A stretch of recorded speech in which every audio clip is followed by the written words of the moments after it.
Hello, children. Hope you are all well. আমার ছোট্ট সোনা বন্ধুরা, আশা করি তোমরা সবাই ভালো আছো। আজকে আমি তোমাদের উইংস ক্লাস 4 এর পার্ট 2টা প্রথম কয়েকটা পাতা করাবো। Today we will start with wings for class 4 part 2. তোমরা দেখো এখানে লেখা আছে এটা সাপোর্ট মেটেরিয়াল। তোমাদের বাটারফ্লাই বলে যে ইংলিশ বইটা আছে তার সাথে এটা তোমাদের করতে হবে, তাই এটাকে সাপোর্ট মেটেরিয়াল বলছে। So let us start with the first page of wings part 2। চলো আমরা উইংস পার্ট 2-র প্রথম পাতাটা দিয়ে শুরু করি। দেখো এখানে কি আছে, match the pictures and the players. Column A, column B. Column এতে দেখো কতগুলো ছবি দেওয়া আছে, কলাম বিতে কি আছে সেই ছবিগুলোর নাম আছে। তোমাদের এগুলো সবগুলোই খেলার ছবি, বিভিন্ন খেলার ছবি।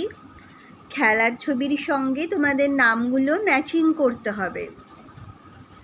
সো প্রথমে দেখো, first picture is showing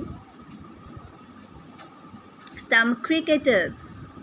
So match the picture with the cricketers name. Okay, next picture, পরের ছবিটা দেখো, এখানে কি খেলছে এরা? Football. So they are footballers.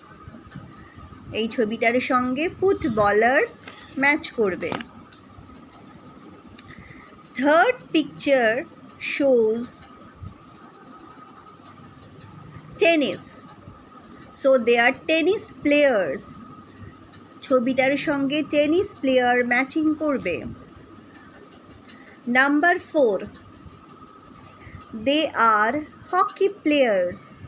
এরা হকি খেলছে, তাই এই পিকচারটার সঙ্গে হকি প্লেয়ার্স আমরা অ্যারো দিয়ে ম্যাচিং করেছি। তাহলে এই পিকচারটা বুঝতে পেরেছো তোমরা সবাই? পেজ নাম্বার 74 তোমরা সবাই বুঝতে পেরেছো। নাও কাম টু পেজ নাম্বার 75। ওকে, দেখো কি বলেছে, লুক অ্যাট দ্য পিকচার। ছবিটি দেখো।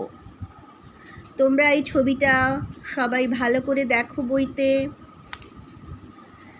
দেখার পরে তোমরা কি করবে? Answer the following questions. আচ্ছা, নিচের যে প্রশ্নগুলো দেওয়া আছে তার উত্তর লিখতে হবে।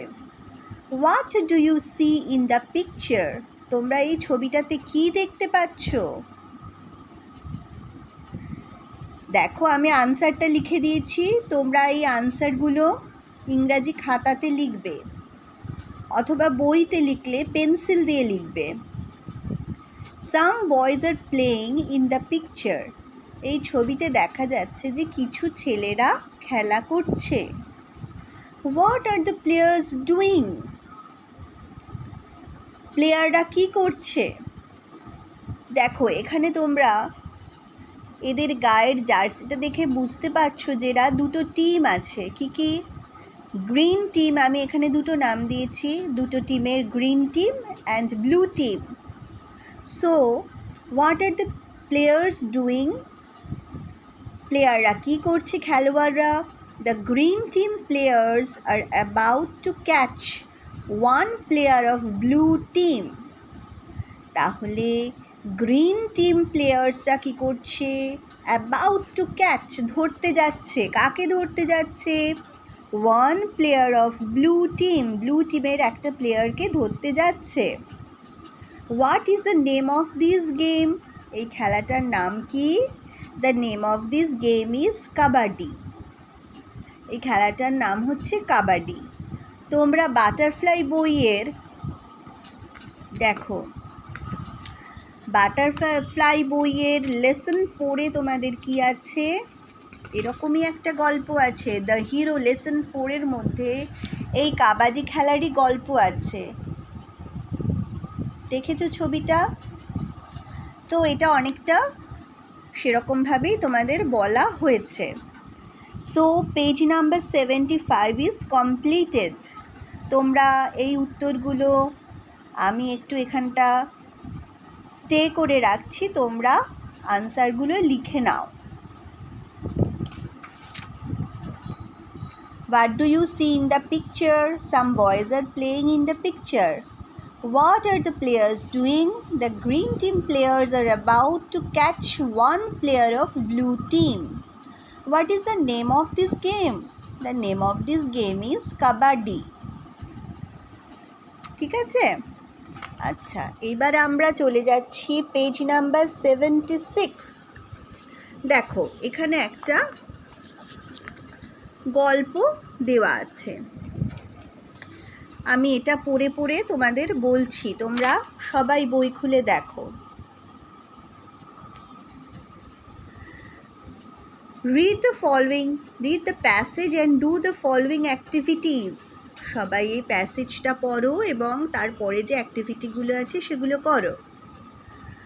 Sunil was going to a new school. Sunil একটি নতুন স্কুলে গেছে। He did not like the school at all. কিন্তু তার ওই স্কুলটা একেবারেই ভালো লাগছে না। He was a quiet boy. Quiet মানে শান্তশিষ্ট। He was a quiet boy. সে খুব শান্তশিষ্ট ছেলে। He never had a fight in his life. সে তার জীবনে কখনো মারামারি করেনি। ফাইট হচ্ছে মারামারি করা। There was a bully.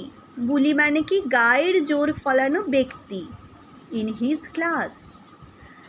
তার ক্লাসে একটা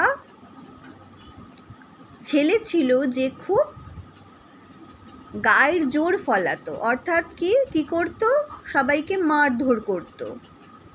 He used to beat, take away tiffin and make the boys do his homework. সে কি করতো? সে মানে এখানে কার কথা বলা হয়েছে? ওই ছেলেটা বুলি, তাকে বুলি বলছে। বুলি মানে কি? যে গায়ের জোর ফলাচ্ছে অন্যদের ওপর। He used to beat, সে মারধর করতো সবাইকে, সবার টিফিন খেয়ে নিত এবং অন্য ছেলেদের তার হোমওয়ার্ক করে দিতে হতো। Life had become miserable. এটা কার কথা বলা হয়েছে? সুনীলের জীবনটা খুব অসহনীয় হয়ে উঠেছিল। মিজারেবল, অসহনীয়। ফর সুনীল, তাহলে সুনীলের জীবনটা খুব অসহনীয় হয়ে উঠেছিল। But he could never gather the courage. Gather the courage মানে সাহস সঞ্চয় করা। But he could never gather the courage to protest. অর্থাৎ কি বলছে? সুনীলের কখনো সাহস হয়ে ওঠেনি প্রতিবাদ করার। প্রোটেস্ট মানে হচ্ছে প্রতিবাদ করা। Meanwhile মানে ইতিমধ্যে, a new boy came to his class. ইতিমধ্যে সেই ক্লাসে আরেকটি নতুন ছেলে এলো। He started facing the same problem. তারও একই রকমের সমস্যা হতে লাগলো। He cried all day. সেই নতুন ছেলেটা সারা দিন ধরে কাঁদতে লাগলো। Suddenly Sunil could not take it anymore. হঠাৎ করে সুনীল এটা আর নিতে পারল না, অর্থাৎ সহ্য করতে পারল না। He saw the bully beating the boy. সে দেখলো সেই ছেলেটা ওই নতুন ছেলেটাকে মারছে। He went and stood before the bully. সে কি করলো তখন? সে গিয়ে ওই ছেলেটার সামনে, গায়ের জোর ফলাচ্ছে যে ছেলেটা বুলি, সেই ছেলেটার সামনে গিয়ে দাঁড়ালো। He was pushed but did not move. ওই ছেলেটা কি করলো? তাকে ধাক্কা দিয়ে ফেলে দিল, কিন্তু সে সেখান থেকে নড়লো না, সরে গেল না। That was the first day Sunil hit someone. এই হচ্ছে সেই প্রথম দিন যেদিন সুনীল কাউকে মারলো। He did so to save his friend. সে এটা কেন করলো? তার ওই বন্ধুটিকে বাঁচানোর জন্য করলো। He never knew he could do it. সে নিজেও জানতো না যে সেটা করতে পারবে। Everyone in the class was delighted. ক্লাসের প্রত্যেকেই ভীষণ আনন্দিত হলো। ডিলাইটেড হচ্ছে আনন্দিত হওয়া। Sunil had emerged as the saviour unknowingly. Sunil emerged মানে হচ্ছে প্রকাশিত হওয়া, সেভিয়ার মানে হচ্ছে রক্ষাকর্তা। সুনীল যে এইভাবে রক্ষাকর্তা হিসেবে প্রকাশিত হবে সেটা সে নিজেও জানতো না। তাহলে তোমাদের গল্পটা কেমন লাগলো? How is the story? এইবারে আমরা we are doing activity 1 now. কি বলেছি? Answer the following questions. Why did Sunil not want to go to school? সুনীলের কেন স্কুলে যেতে ভালো লাগতো না? দেখো আমি আনসার লিখে দিয়েছি। Sunil did not like the school because of a bully in his class. সুনীলের স্কুলে যেতে ভালো লাগতো না কারণ তার ক্লাসে একটি ছেলে বুলি ছিল, অর্থাৎ সে অন্যদের মারধর করতো, গায়ের জোর ফলাতো। তাহলে সুনীল, আমি আবার রিপিট করছি, I will repeat the answer once again. Sunil did not like the school because of a bully in his class. Full stop. What did the bully do? সেই বুলি কি করতো? The bully used to beat, take away tiffin and make the boys do his homework. আগেই বললাম সেই ছেলেটি কি করতো? সবাইকে মারতো, সবার টিফিন খেয়ে নিত এবং অন্যদেরকে তার হোমওয়ার্ক করতে বাধ্য করত।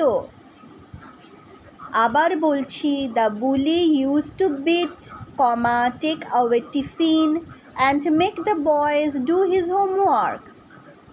What did Sunil do to help the new boy? Sunil এই নতুন ছেলেটিকে হেল্প করার জন্য কি করেছিল? One day when the bully was beating the new boy, Sunil went and stood before the bully. Full stop. He was pushed but did not move. তাহলে দেখো সুনীল কিভাবে হেল্প করেছিল। One day when the bully was beating the new boy, একদিন যখন সেই ছেলেটি নতুন ছেলেটিকে মারছিল, Sunil went and stood before the bully, Sunil সেই ছেলেটির সামনে রুখে দাঁড়িয়েছিল। He was pushed but did not move, তাকে ঠেলে ফেলে দিয়েছিল ছেলেটা, কিন্তু সে সেখান থেকে সরেনি। আরেকবার আমি রিপিট করছি আনসারটা, তোমরা লিখে নেবে খাতায় অথবা বইতে। If you write it in your book, write it with a pencil. One day when the bully was beating the new boy, Sunil went and stood before the bully. He was pushed but did not move. Okay, now we are doing activity 2 and this is the last portion we are doing today.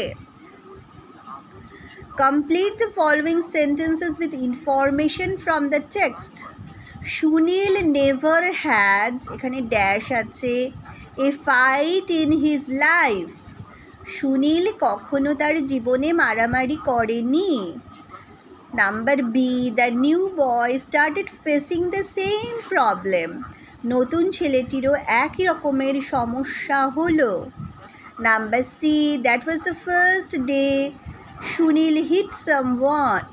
এটাই প্রথম দিন যেদিন সুনীল কাউকে মারলো। Number D, Sunil had emerged as a saviour unknowingly. Sunil তার রক্ষাকর্তা হিসেবে দাঁড়িয়েছিল না জেনে। ওকে, তোমাদের কেমন লাগলো ভিডিওটা আমাকে জানাতে ভুলো না। আর আমার চ্যানেলটা সবাই লাইক করবে, সাবস্ক্রাইব করে দেবে আর কমেন্টে জানাবে তোমাদের কেমন লাগছে আর তোমরা আর কি কি জানতে চাও। ঠিক আছে?